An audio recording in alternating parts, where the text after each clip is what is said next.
Well, hello, this is Rick from Baking Biker, and after exchanging the rear shock absorber, upgrading it with a tractive shock absorber on the rear end, it's now time for me to change the fork oil. It's been not quite 18,000 miles, very close, since I last did it, and it's time. It's probably even past time. So I thought I'd at least document how I do it with what tools I have at hand. I don't have all the best basic tools, and I've done it once before, so I will just show you how I do it.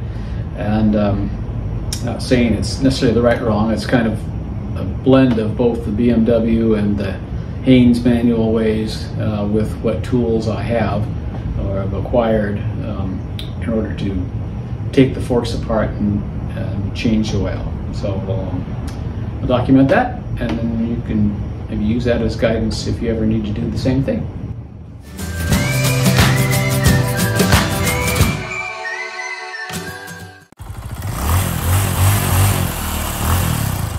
Before I jack up the front of the bike, I'm going to loosen up all the things that need to be loose so I can take it apart once I have the front wheel off the ground.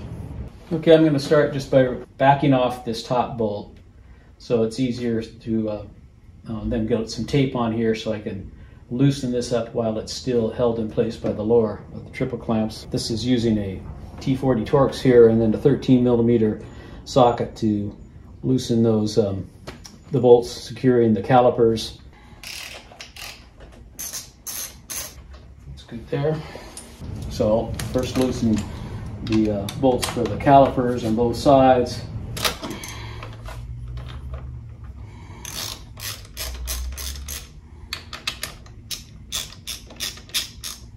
I'm just loosening up the axle pinch bolts, and I can loosen up the axle.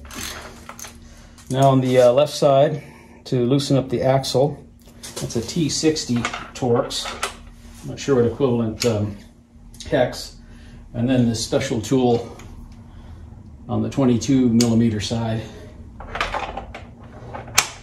and just an adjustable wrench on that side.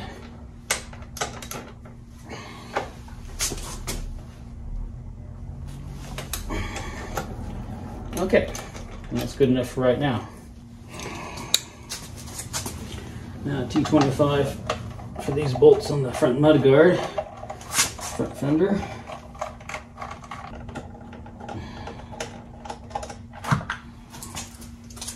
And this should just draw right out. Easy breezy. Okay, before I take the front wheel completely off, I need to remove this cover on the ESA front fork, the left front fork. There's a T25 Torx there. Just take this cover off. Free up that cable. Let's put that right back there. I've got this free of that cables, of that wire stay there. So I've just removed a screw here and a screw there. This panel just kind of unclips and comes out of the way. I've just got to press down on a tab there enough to back that off. And I found it easier just for clearance that I cut the wire tie that was holding the cable to this stationary part of the switch, of the connection, just so I'd had a little more access for my fingers to get in there. Finally, I was able to press down on that enough to get that connector pushed down and out of the way. Now I've got to get in with the little hook tool to disconnect this part of the connection from the stay that it's on, which is actually attached to the radiator reservoir.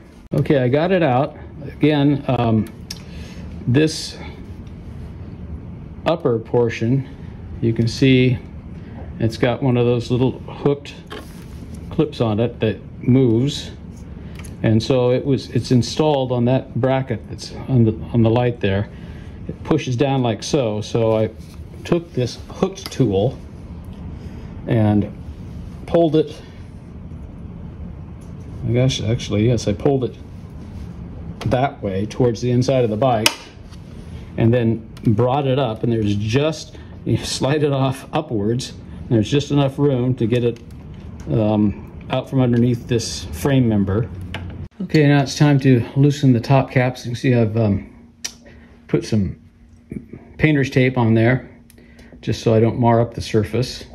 This screw, this clamp, upper clamp, is just, it's almost coming out. It's very loose. And then it's a matter of getting the adjustable wrench onto the flats, and just enough to get it loose, so when you have the fork off out of the bike, you're able to undo it. So I've removed the caliper bolts and the right caliper and hung it up out of the way. Now I'll remove the left caliper bolts on the speed sensor. Remove the caliper, and I'll get some wire ties and or something, bungee cord, and just hold this up out of the way. Okay, I've just taken a floor jack and a piece of wood and fit the piece of wood between the jack and the engine. You know, this is a thinner piece of wood, so it fits between the header pipes. So I'm not putting any pressure on the header pipes. And now I've got just the front wheel is just off the ground. Now I'll remove the front axle and drop the front wheel and tire and roll it out of the way. There we go. Roll this out of the way. So I've just removed this bracket that fits on like so, captures this speed sensor wire. Put this back into place so I know how it goes. And okay, now I need to loosen these lower pinch bolts, and then I can extract the fork.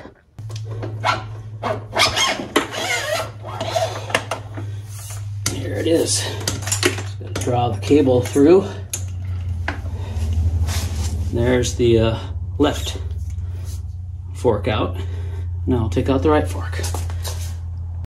Well, as you can see, I've kind of jerry-rigged something together with a couple sawhorses and a furniture clamp to hold the fork upright while I take the top cap off.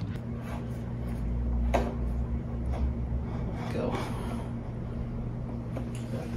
I've got a cheapo tool that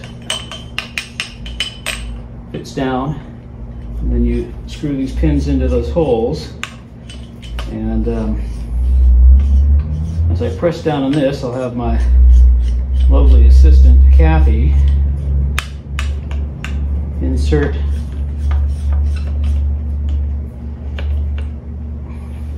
a shim underneath the bolt, keep the spring down.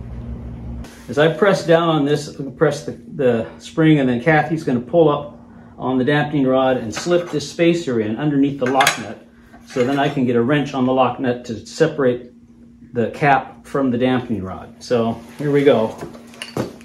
Press this down as far as I can. You got it in? Yes, it's there. Okay. There it is. So yeah, there you have it. Okay, now let's see if we can get this loosened from the cap from the lock nut. Got a 19mm wrench here. There we go. And then I can back this off, because I think I can just have my lovely assistant come back and press down this to relieve the tension. And if you can pull out that spacer and then just release it slowly. And there's the top metal spacer. Take this off, and then the plastic spacer, and we've got a washer that goes underneath here, and then it's a washer, and then it's time to pull up the spring here.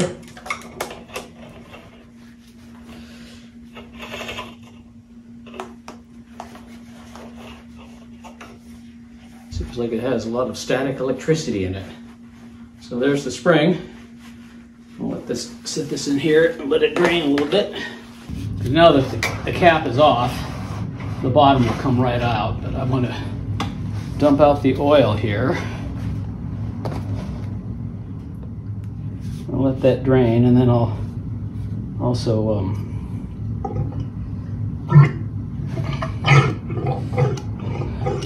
work the dampener. Well, there's the bottom washer. I'll just let this drain for a little bit. So supposedly, this just slips right out. I didn't take the dampening rod out because as far as I know, it's working just fine. So a little more oil in there. Now I'm going to re-grease the oil seal ring and just put a little grease on the dust seal and put it back together. Okay, just inspected the inner tube, and it looked good. There was a couple little spots that I just touched up with a little bit of really light emery paper, just to make sure that it's all smooth. I didn't really feel any burrs. And so I'm going to stick it back together. There you go. That's all up. Okay. So according to the manual, with all the parts removed there in the background, you then fill the fork back up with fork oil. For the right fork, it specifies putting in 682 mils. We'll put it in approximately. Then you pump the damper rod. Make sure there's no, feels like a nice even stroke on the dampening rod, like I've got all the air out, but I'll just exercise it again, let it sit for 10 minutes, and then measure from the top of the outer tube down to the surface of the oil. For the right, it needs an air gap of 80 millimeters. Okay, I just had rigged up something here, my Mighty Vac, and I marked out on this, actually it's a chopstick, 65, that's for the left fork, and 82 millimeters for the right fork. Just zip tied the tubing onto the stick, stuck it in here, like so, till it was up to the zip tie, and the mark's right there at the top of the tube. Sucked it out. I'd already done that, just make sure it worked, but I'm not going to do it again. And that got it to the level of 82 millimeters below the top. Now it's time to get something, a piece of tubing, so I can keep this pulled up as I put the rest of the spacers in. It's going to be assembling now this bottom spacer, bracket and washer.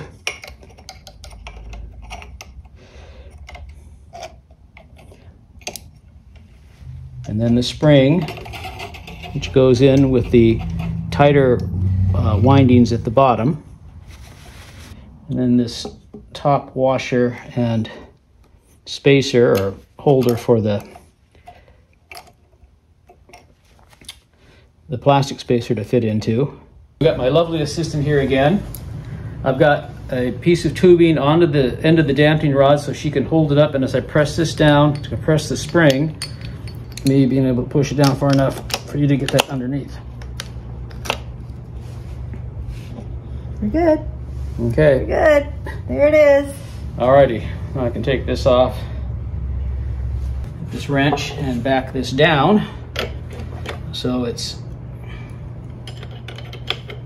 just need to make sure it's on down enough to where I can seat the cap on the end of the dampening rod. I think that looks good. Let's see, yeah, a little bit more. Try that.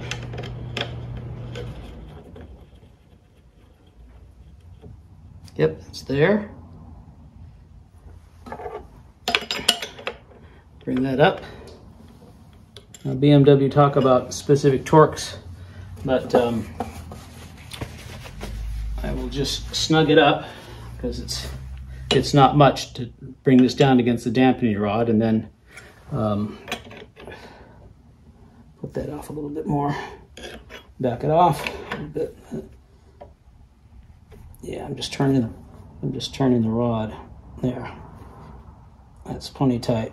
Yeah, I'm gonna make sure I have the blue tape on there so I don't mar it up. This is down as tight as Okay, that should be it. Now I can pull the spacer and or pull that little bracket thingy here and screw it back together. So press down on this. Okay, now I'm just going to let that up, careful. Go ahead, seat it in there. Take this off.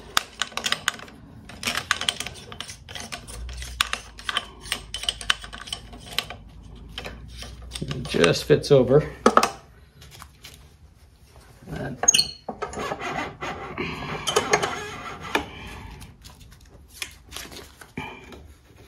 take it off right now. And I was told you back it till it clicks, and then you can screw it in. That's it. I'll give it just a little snug tap when I get it back in the bike, and it's held in place better than I can hold it with this contraption. And now to move on to the next one. Okay, here's the left one. I'm going to begin that. It's a little bit different. According to the Haynes manual, their workaround is you don't need a special tool. Once you get the cap off and take off, you can fit a wrench in between the coils of the spring to undo the lock nut from the cap. Okay, just about got the cap off. And there we go. It does look like I might be able to get a 19mm wrench in there between the coils in order to loosen this up. By pulling down on the spring, but just by hand, I was able to wheedle that 19mm wrench onto the lock nut. So now I should be able to break the two of them apart. Yep. And there's the cap. Bring the spacer off and the washer there. So once I move that over, it's going to spring on up. So what I'm going to do is see if I can move this, bring this down a little bit, take some tension off, let it work on up there. There we go. And then bring this up. And then the top washer.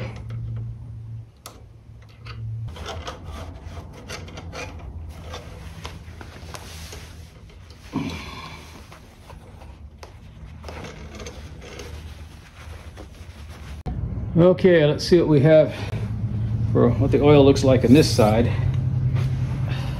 This just feels heavier. It must be because of this other dampening rod. Well, it looks pretty good. That looks actually downright clear. This has got 17,500 miles on it. The other one you can see was quite dark, but this one really looks quite good. But you can see it looks kind of dark and dirty now that the last bits are draining out. So leave this drain for 10 minutes or so and then come back. All right, now I'm just going to pour in some more fork oil and let it sit, get it close to the 65 mil height that this one's supposed to be. Okay, let that settle a little bit. I'm going to work this up and down a skosh, just so that some air pipe, that whatever that bushing is, that there's a bushing in there that this inner tube, the inner tube, the polished one, has to slide by. And so I'm just making sure I'm getting any oil past that was there. Okay, it's sat for about 10 minutes or so. Now it's time to drain out any, or suck out any excess oil. So I've got the same setup I used on the right fork leg, just it's got another mark for 65 millimeters from the top. So I've just moved this down to the 65 millimeter mark, and I'll stick it on in there. Yeah, that looks good. Put in this bottom washer and the spring. Make sure that you have the closer wound coils at the bottom. And this washer. Spacer, actually the lock nut for the top. And then put it on the cap.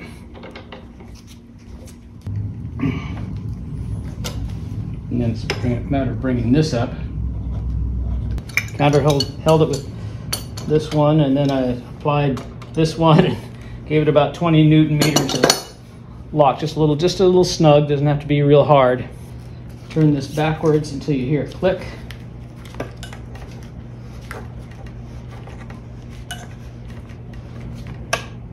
And now you can turn it in. Okay, as much as I can turn it right now until I get it on the bike and it's locked into place. Well, okay, now that I've got everything put back together, my oily mess cleaned up, it's time to reinstall the forks. And so I'll start with the right one. You install it so this mark, there's an indentation at the top of the fork is just above the clamp here. So I'll see how easily this slides up. Should be okay. About like so. It's just, that mark is just above the clamp here. These get tightened to 19 Newton meters. The bottom two bolts, the manual says you need to tighten them in sequence, moving back forward, back and forth between the two of them 3 times.